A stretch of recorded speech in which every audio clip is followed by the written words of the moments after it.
Diputado del Frade. Gracias, señor presidente. Como habíamos dicho reiteradas veces, el 4 de diciembre, el viernes 4 de diciembre, cruzó la política santafesina.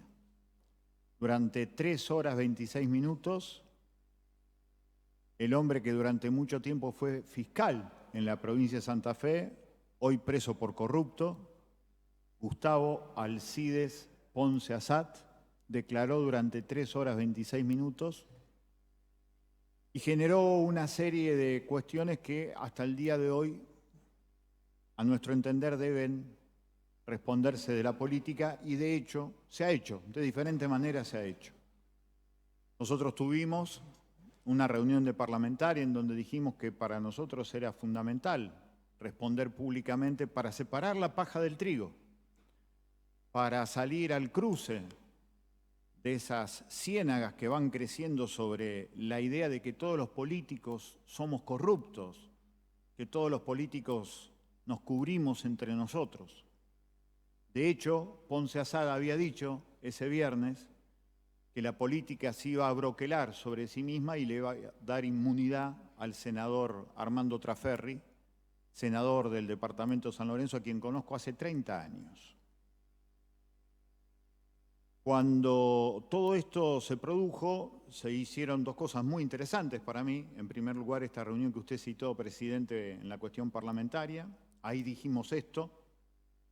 También se hizo una reunión de la Comisión de Seguimiento del tema de los fiscales, que preside Joaquín Blanco, en donde se sacó un documento muy interesante de respaldo a los fiscales que están llevando adelante la causa. Dos, a mi entender, excelentes fiscales, Matías Cederi y Luis Echapapietra, y al mismo tiempo también esperábamos esta cuestión que para mí era central. Había dos dirigentes políticos, los más mencionados por Ponce Assad en aquel momento, que era el senador Armando Traferri y por el otro lado la vicegobernadora de la provincia de Santa Fe, la doctora Alejandra Rodenas. A mí me parecía fundamental. Nosotros habíamos tenido la posibilidad de tener una reunión conjunta entre senadores y diputados y yo le iba a pedir, por favor, que dijeran públicamente, porque era un tema público, era la política la que tenía que salir a responder. Lamentablemente después siguió la causa judicial, no eso lo lamentable, sino que siguió primero lo judicial. La iniciativa política parecía tenerlo la justicia, y se llegó a la instancia de pedirle el desafuero al senador Traferri para que se presentara ante la justicia. Y allí apareció, a mi entender, lo más triste de la democracia.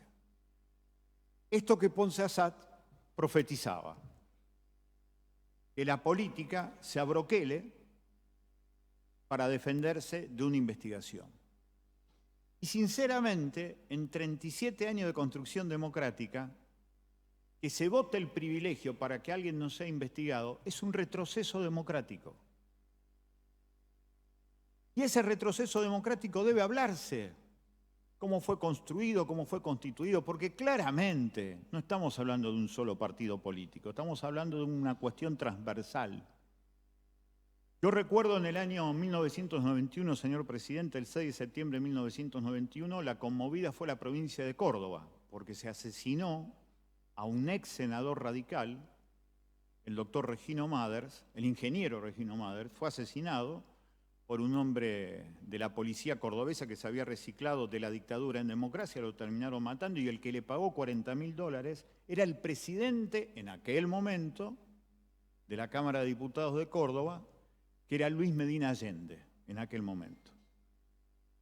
Nosotros fuimos citados a declarar por las investigaciones que hicimos, y me acuerdo que la gran defensora de la familia Maders era una de las abogadas penalistas más extraordinarias del movimiento de los derechos humanos en la Argentina, junto a nuestra querida Matilde Bruera, María Laura Elba Martínez. María Elba Martínez, una extraordinaria abogada, que es reconocida en todas las cátedras de derechos humanos de todo el mundo. Y ella nos dijo, y lo dijo públicamente allí, en ese juicio que se hizo en Córdoba, ese asesinato de Regino Maders tenía que ver con un partido transversal en donde estaban los sectores conservadores, de los principales partidos políticos, más sectores oscuros del Poder Judicial, de ciertos sectores empresariales, de ciertos sectores de la Iglesia.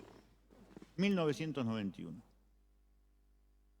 Nosotros, desde aquí, desde nuestra amada provincia de Santa Fe, lo que hemos sentido a partir de ese voto a favor de mantenerle los fueros al senador Armando Traferri es haber privilegiado a ciertas personas por encima de lo que puede pasar con cualquiera de los 3,5 millones de santafesinas y santafesinos que habitamos en la provincia. Y es un retroceso, porque eso, más allá de lo que significa el artículo 51 de la Constitución Provincial, es un privilegio feudal. En toda la Argentina no hay nada tan retrógrado como lo que se ha votado en el Senado de la provincia de Santa Fe.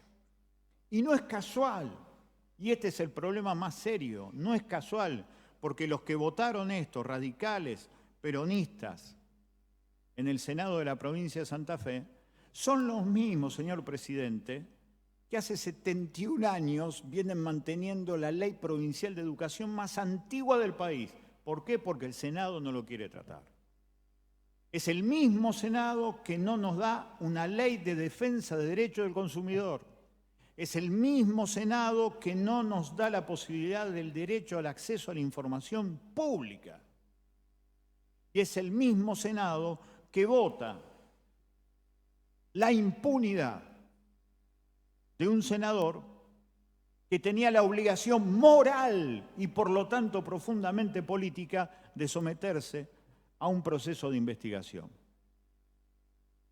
Esto yo lo intercambié con el propio senador Traferri, por eso me siento con absoluta libertad para decirlo, que se equivocó en buscar eso.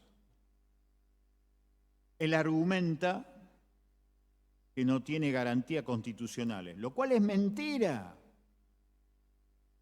Porque si él no tiene garantías constitucionales, ¿qué le queda al resto de 3,5 millones de santafesinos y santafesinas? Lo que votó el Senado es un privilegio feudal, y un privilegio feudal en 37 años de democracia es un retroceso para la democracia en la provincia de Santa Fe. Por eso para mí es fundamental volver a insistir en que la idea de la transparencia no es una palabra más, y que la idea de que la política tiene que salir a explicar lo que debe explicar frente a la justicia lo debe hacer. Es la única manera de profundizar la democracia y no retroceder a privilegios feudales que nos aleja de la respuesta a las necesidades de nuestro pueblo. Señor presidente, muchísimas gracias. Y realmente, como dijo recién Jimena, ojalá que en el 2021 tengamos más transparencia para que tengamos mayor democracia y que la felicidad sea un derecho de las grandes mayorías y no el privilegio del que la pueda comprar. Muchísimas gracias, señor presidente.